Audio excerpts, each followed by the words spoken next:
Estamos acá porque hoy nos convoca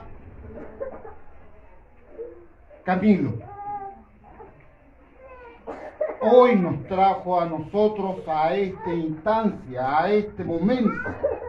Nos trajo Camilo. Los que compren el libro se van a dar cuenta, y les recomiendo el libro porque el libro se puede leer muy fácilmente. Y les va a ir dando datos que en realidad nos van a proporcionar una riqueza para poder entender a este Camilo. Él se puso Camilo particularmente en honor a Camilo Torres.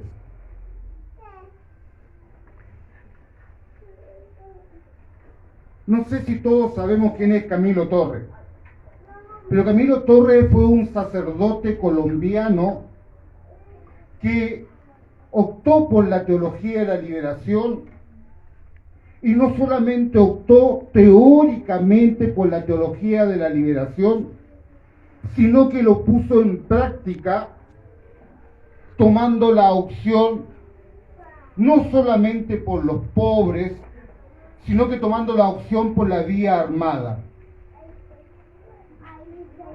Cuando hablamos de Camilo como comandante de la FARC,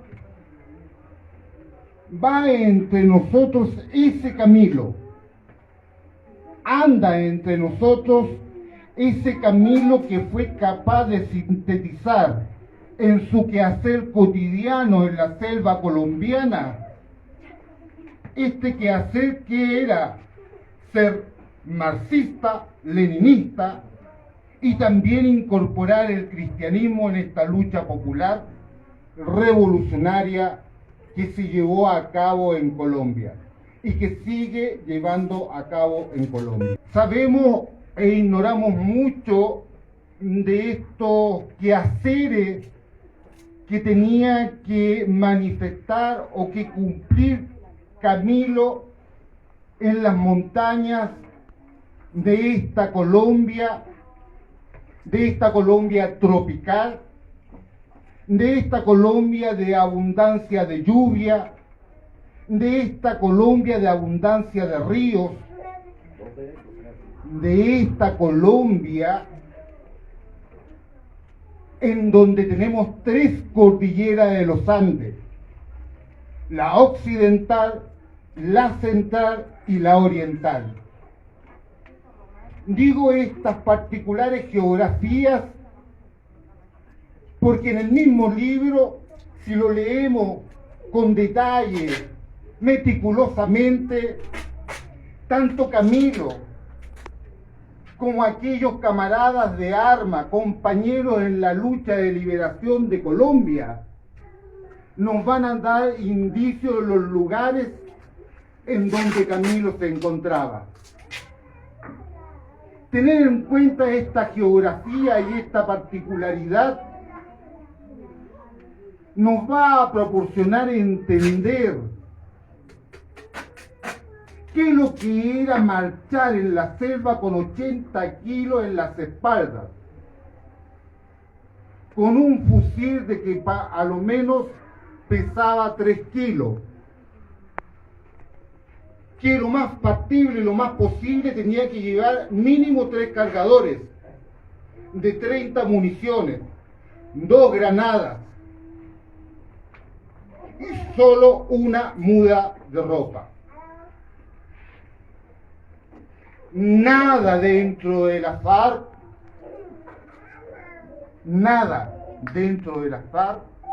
pertenecía a un particular. Todo pertenecía a la FARC. Hombres y mujeres. A veces, en esa particularidad de lucha, solo se comía arroz con lentejas.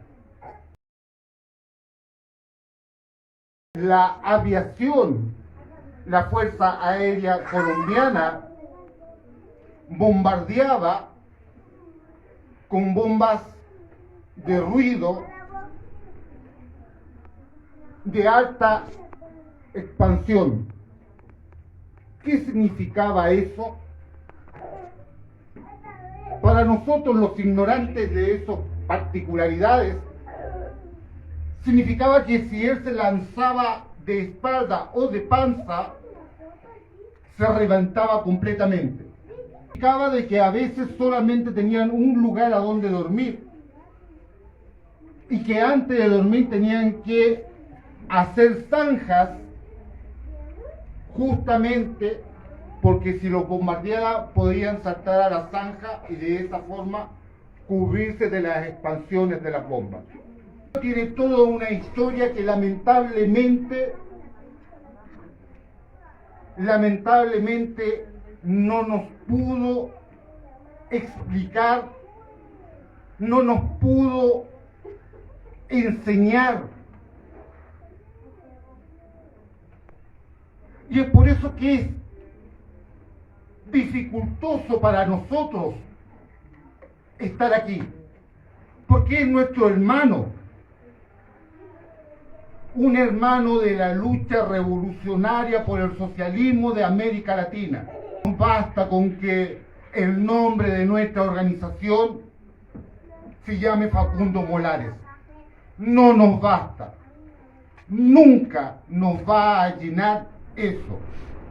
Pero estamos aquí. Estamos aquí porque tenemos el deber, tenemos la obligatoriedad de luchar por nosotros y por los otros. Tenemos la obligatoriedad de organizarnos. Tenemos la obligatoriedad de hacernos libres.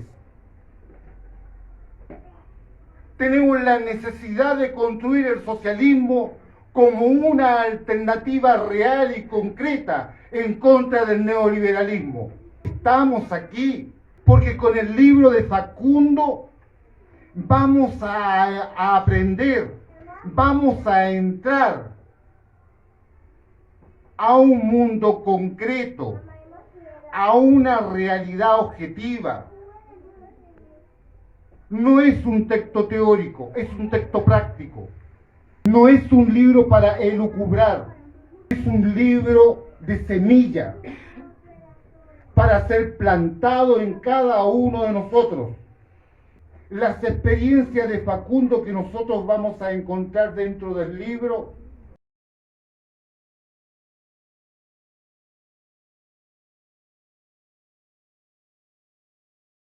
a investigar cuando aparezca un dato ahí que les dé alguna duda y enfocar en esa realidad práctica en la que tuvo que vivir Facundo, porque no es simplemente el que detengamos en que es meramente un guerrillero.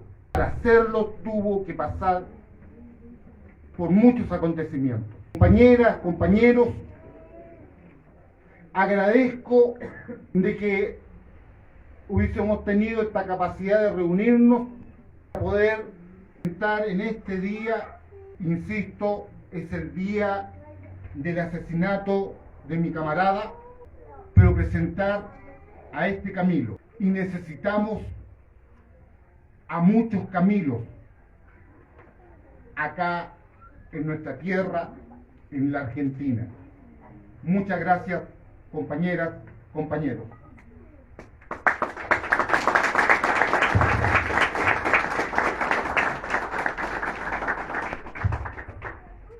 Bueno, compañeros, compañeras, ahora le vamos a dar la palabra al compañero, al secretario general de Rebelión Popular y autor del libro, el compañero Leo Juárez. Buenas, compañeros. En general, las presentaciones lo alaban el que escribe el libro, no han dicho una palabra. Bueno, vamos a contar un poco del libro y un poco de Facundo. El formato del libro, que es como una biografía, tiene una ventaja como de humanizar la historia, ¿ves? Porque aquilatar la figura de Facundo, de Camilo, es darle un lugar en la historia. Que yo decía ese día que hicimos, que lo mataron, al otro día estuvimos en Plaza de Mayo, había como 40, 50 mil personas, ¿verdad? Seguro que nadie lo conocía a Facundo. Y entonces él se vaya haciendo un lugar en la historia de los revolucionarios de América Latina. De hecho, ya hay proyectos de edición del libro en Colombia, en México, en España, en Brasil. Y es probable que también lo imprimamos en libro digital para que hay pedidos de Noruega, de Escandinavia, de muchos lugares que le interesa tesis doctorales sobre el internacionalismo, que le interesa la figura de Facundo, ¿no? Entonces, yo creo que el libro está mejor de lo que habíamos pensado al principio, porque al principio habíamos pensado una semblanza ante el impacto de su muerte. Y bueno, contemos quién era Facundo para que la militancia sepa quién era. Pero él era un cuadro político, entonces habíamos charlado muchas veces con él cuando él decía, ellos decían de que la idea era sacar un libro, pero con él vivo. Facundo tenía una tesis principal que decía que las FARC fueron derrotadas en las mesas de paz y no en la guerra. Pero una cosa es que lo diga él, que tuvo 15 años en la guerra, y otra cosa es que lo digamos nosotros desde un escritorio de computadora, que todos somos guerrilleros, digamos, todos somos malos. Entonces esa tenía la autoridad de Facundo, que aparte lo había planteado dentro de la FARC, y de hecho estuvo atado a un árbol 8 meses preso de la FARC, porque él estaba en contra de la entrega de las armas. Es un poco desarrollo del libro y está bien planteado. El libro consta de varias partes, una introducción, un reportaje que nosotros habíamos hecho con él, con la idea de hacer el libro ese con él, y que cuando estuvimos apurando el proceso del libro, yo no había escrito nada y yo era el que apuraba a todo el mundo, y me acordé del reportaje, y leímos el reportaje y estaba bastante decente el reportaje, porque en general yo conozco mucha bibliografía de la guerrilla, de los 70, de reportaje de El Último Revolucionario, qué sé yo.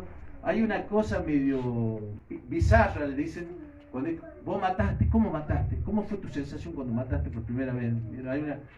Hay muchas veces libros de personajes guerrilleros que le preguntan ¿cómo fue tu primera vez? Como una cosa de atrapar un golpe bajo al lector. Una morbosidad, así, ¿cómo mataste? ¿No? Entonces, él hace reflexión en el libro bastante filosófica en relación con la muerte, por ejemplo. Y entonces dice él, ¿cómo era cuando vos ibas al combate? Bueno, en el combate no tenía tiempo para pensar en la muerte. Entonces él cuenta que había estado entrenado, que era Usain Bolt, se entrenaban... ¿No se escucha bien ahí? Ahora sí. Que era Usain Bolt, en el entrenamiento entrenaban 200, 250 personas, mucho entrenamiento físico y teórico, donde se estudiaba la historia de Colombia, qué sé yo. Se notaba mucho la diferencia entre un entrenado, en un tipo que estaba entrenado, y un veterano. Los tipos, dice, los que estaban entrenados daban una orden y ya eran atletas verdaderamente, ¿no? Caminaban 50 kilómetros por día con la mochila que decía Hernán. Bueno, hay una cosa de su experiencia personal que es interesante, porque ustedes cuando se acerquen al libro y cuando trascienda la figura de Camilo, vamos a estar en presencia del guerrillero más importante de la historia argentina. Algunos dicen que, bueno, ¿por qué el guerrillero más importante de la historia? Su experiencia es la más importante. Si quieren, no que sea el guerrillero más importante, sino que su experiencia es la más importante, porque ustedes tengan en cuenta que el Che Guevara, por ejemplo, la guerrilla del Che era contra una Guardia Nacional, la Guardia Nacional de Batista. Los que combatieron en Nicaragua era contra la Guardia Nacional de Somoza. Pero en el caso de la experiencia colombiana, es la experiencia de guerra más moderna, cuatridimensional. Tierra, aire, mar y el tema de la virtualidad, de los drones, de los satélites. Incluso él cuenta la anécdota de que el padre la cuenta, yo me acuerdo porque a mí también me la contó, que él era un lector. Todos los colombianos reconocen que Facundo era un gran lector, porque acuérdense que la guerrilla de la FARC eran campesinos. Y Facundo era un porteño, digamos, no nació, bueno, era provinciano, pero era un tipo de una actitud. Él fue secretario de organización de la Juventud Comunista de la capital federal. Entonces desentonaba con los campesinos, parecía un tipo más lector, ¿no? Y entonces un tipo le insistía con que lleve un libro, está contado acá en el libro, y ¿por qué le insistía tanto? Bueno, cuando iban marchando con un grupo, él estaba a cargo de un grupo, viene la aviación, lo bombardea. Sí, usted dice, ahí vos tenés que correr, lo primero que cuando te bombardean, lo primero es correr, para que no te caigan los bombazos. Y se reagrupan, y al rato sienten los ruidos, lo vuelven a bombardear. Y entonces dice él, acá tenemos un servicio, porque alguien detectaba que ellos estaban moviendo, y entonces se acuerda del que le insistió que se lleve el libro. Y en el libro Él saca el libro y tenía un microchip en la tapa del libro, y lo rompe, por supuesto. Bueno, estamos en presencia de una guerra cuatridimensional, como la de Ucrania, como la de Oriente Medio, es decir, que la derrota de la FARC tiene una dimensión tan histórica para América Latina. Acuérdense ustedes que Estados Unidos fue derrotado en Oriente Medio. Acuérdense que Estados Unidos dijo en Irak, venimos, bombardeamos y nos vamos. Y hubo una resistencia, de la resistencia iraquí, nunca pudieron tomar Estados Unidos, nunca pudo tomar el Oriente Medio. ¿Qué tuvieron que hacer? Replegarse para América Latina, lo que consideran su patio trasero. Y la única guerrilla concreta que había hecho un enfrentamiento a esta guerra multidimensional, cuatridimensional, eran las Fuerzas Armadas Revolucionarias de Colombia, de la que Camilo había participado. Por lo tanto, su experiencia era muy importante. Y en relación al tema de la guerra, él hace unos planteos muy interesantes que se asientan bastante en la concepción de Giap, que fue el general vietnamita, ¿no? Porque ahí se planteaba, lo desarrolla bien Estefanía Ciro, que es la otra compiladora del libro, se planteaba la asimetría que había entre la tecnología que usaban el ejército colombiano. Acuérdense ustedes que el ejército colombiano, después del ejército israelí, es el ejército que tiene mayor cantidad de tecnología moderna utilizada por Estados Unidos. Entonces se planteaba ahí como que, bueno, la FARC no tenía la capacidad para enfrentarse a tecnología. Y entonces Facundo planteaba que ese era el fetichismo de la tecnología. Que un poco hay de eso en general Giap. Ustedes si conocen el texto de Giap, El alma y el hombre, él plantea que lo que manda no es el arma, sino el hombre, la conciencia revolucionaria. Y de hecho le da la razón Henry Kissinger. Hay un libro que se llama Melancolía de Izquierda de Enzo Traverso, en donde Kissinger, hay una cita de Kissinger que dice: nosotros tiramos más bombas sobre Vietnam que todas las que se tiraron en la Segunda Guerra Mundial. Nosotros nos equivocamos, pensamos que se podía cambiar la voluntad de un pueblo a bombazo. ¿No? Ahí está un poco el concepto también de que la diferencia la hacen los cuadros, la hacen la idea, la hace el combatiente, la moral revolucionaria, ¿no? Después, las luchas son flujo y reflujo, no son lineales. Se puede crecer en algún lugar y decrecer en otro. Por eso era su tesis de que se perdió la guerra en la mesa de negociaciones, que Marulanda nunca hubiera aceptado eso. Porque lo que se utilizaban eran las negociaciones de paz para fortalecerse mientras duraba esa tregua, no para entregar la arma, no para rendirse ahí, ¿no? Entonces ahí hay un planteo muy interesante. Y bueno, él participó, yo digo, el revolucionario, no hay ninguno en la Argentina que haya tenido la experiencia militar de Facundo. Ninguno. Esto no es para hacer una meritocracia, va a decir una jerarquía, quién fue más revolucionario. Solamente la experiencia de un hombre que tuvo 15 años en la guerra colombiana, que fue una guerra cuatridimensional, que soportó 9 bombardeos y que aprendió esa experiencia, y él fue comandante de la fuerza de élite de la FARC, que era la columna Teófilo Forero. O sea, la mayor columna de la FARC era la Teófilo Forero. El Facundo llegó a ser tercer hombre después ¿cómo se llama? Del Paisa y otro más, y venía el Facu. O sea que él tuvo una gran responsabilidad en esa estructuración, ¿no? Por eso él, cuando se iniciaron los procesos de paz, acuérdense ustedes que se inician los procesos de paz previo al asesinato. Bueno, muere de muerte natural Marulanda, después lo matan a Raúl Reyes en Sucumbío, en el límite con Ecuador, que ahí tiene un juego nefasto Correa, porque le posibilita, los aviones salen desde Ecuador y bombardean el campamento, que matan estudiantes mexicanos, todas esas cosas ahí, ¿se acuerdan? Chilenos también lo vieron.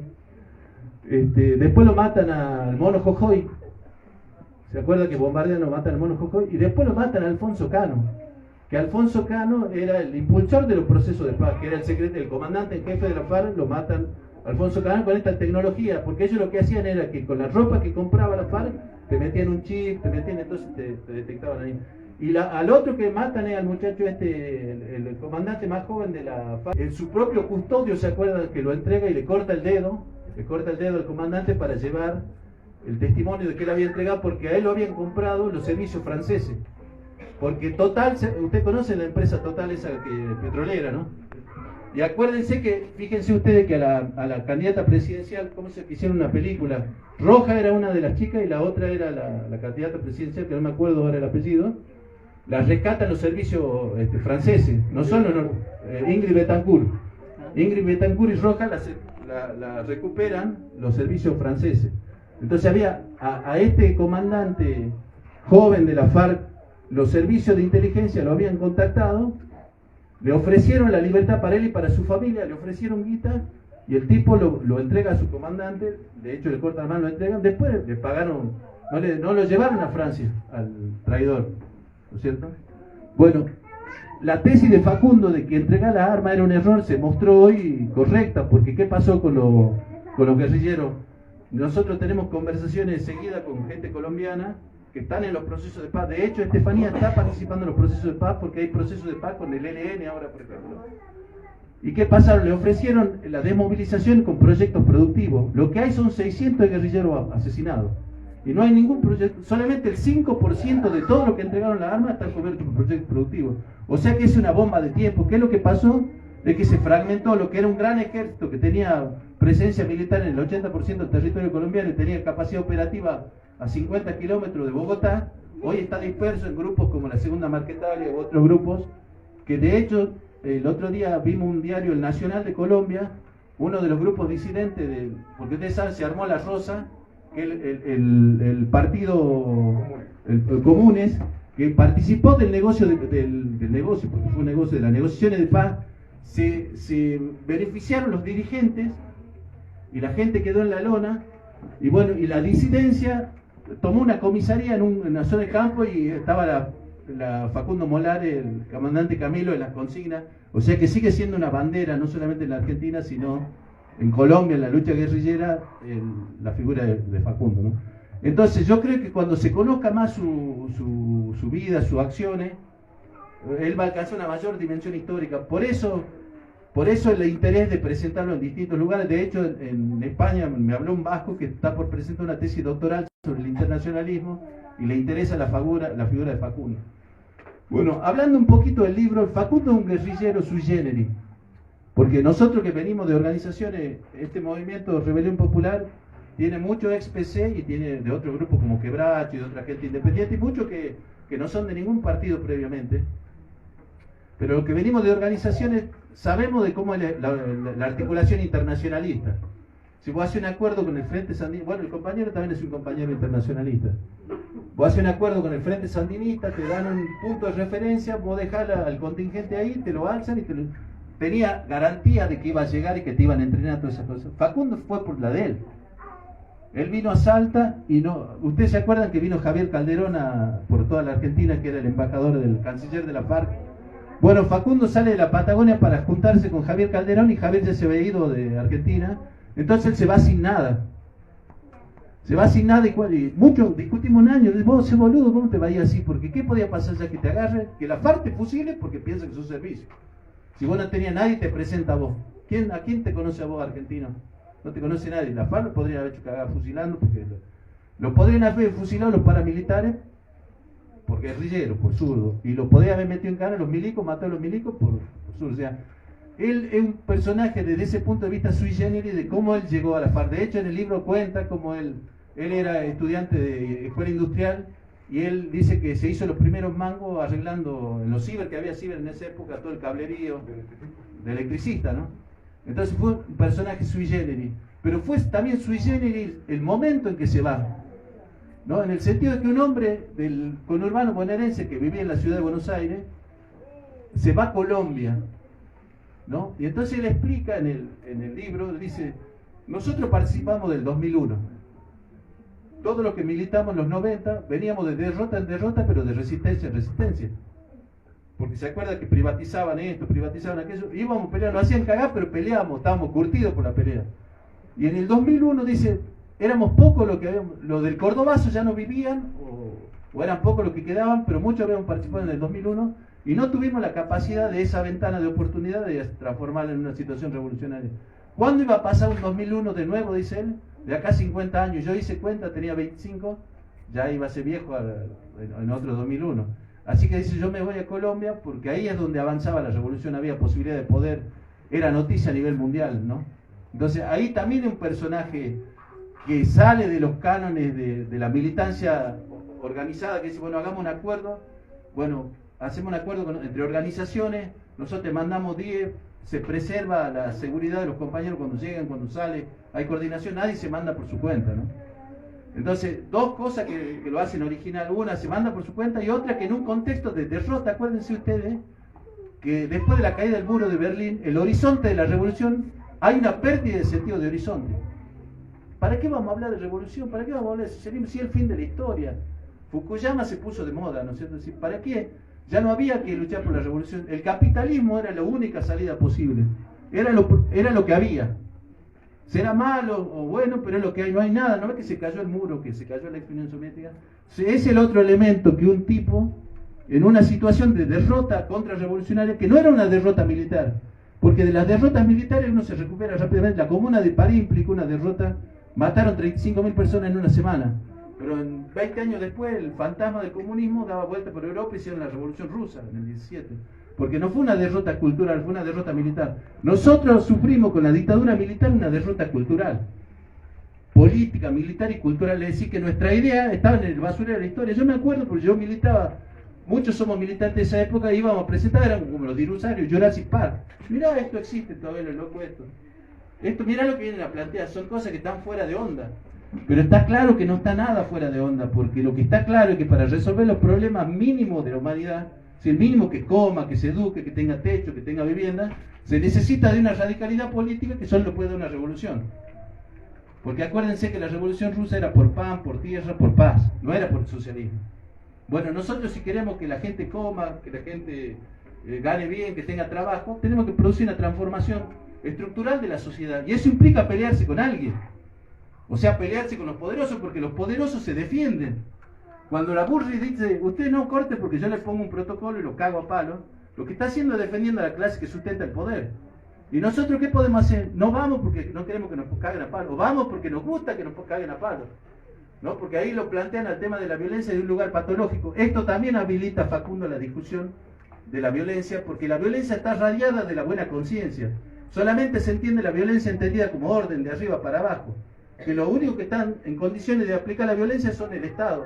Y la violencia popular y la organización popular y cómo nos defendemos nosotros está planteado en la cabeza de nuestro compañero. No digo yo que lo hagamos mañana, porque también es un problema de que hay que prepararse. La experiencia también se refleja acá, ¿no? La violencia no es para boludos ni para matones, es para gente inteligente.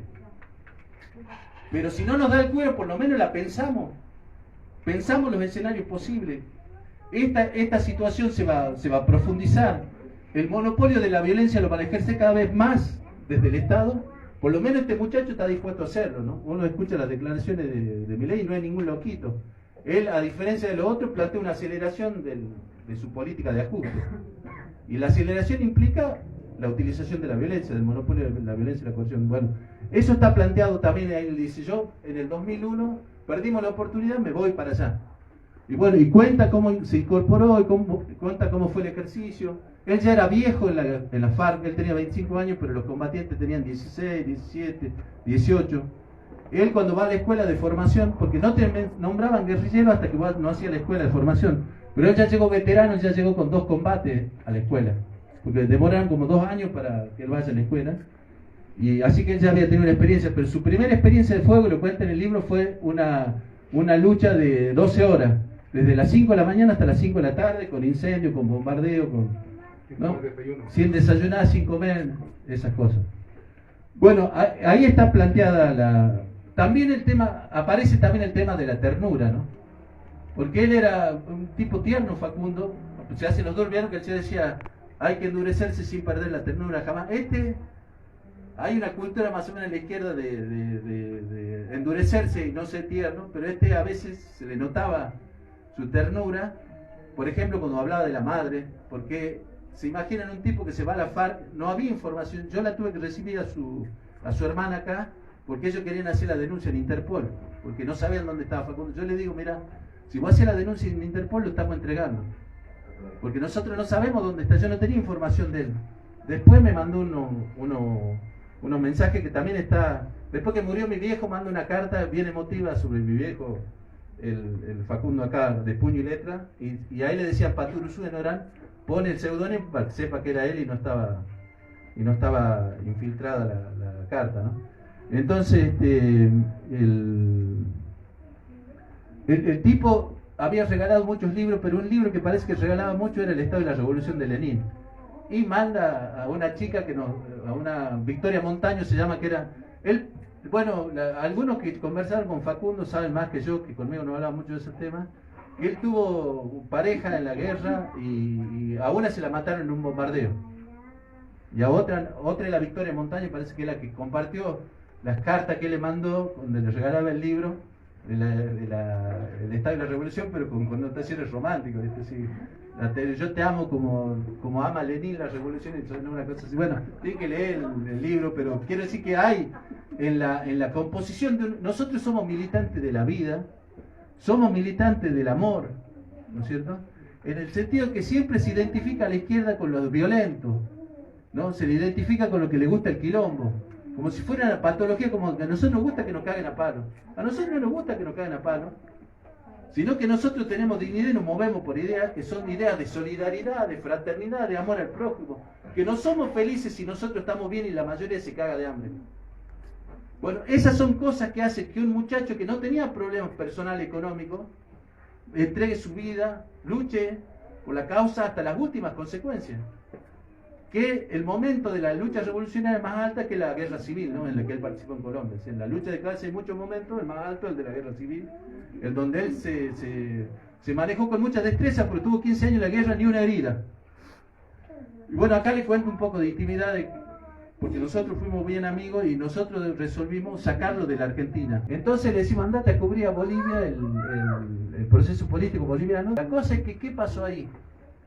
Que nosotros, yo creo que ese fue un error de parte nuestra, de parte de él y mía, en el sentido de que el enemigo no te perdona y el enemigo es mundial. Porque a Facundo le metieron un tiro en la cabeza en Bolivia, como fotoreportero, en el oficio tuyo. Como fotoreportero le metieron, o sea, tuvo 15 años en la guerra, ni un rasguño. Le metieron un escopetazo a la derecha boliviana, los Marinkov y todos los croatas, esos fachos, ¿no es cierto? Sacando una foto y escribiendo para la revista Centenario. ¿Y qué hizo el gobierno de Áñez? Diciendo no, que a Facundo lo mandaba Maduro, porque Facundo era un comandante de la FARC, o sea, cierto, cosa cierta que el comandante de la FARC, para que arme las milicias para Evo Morales, porque son todos terroristas. O sea que lo que nosotros pensábamos sacarlo de acá para evitarle, le hacen los bolivianos.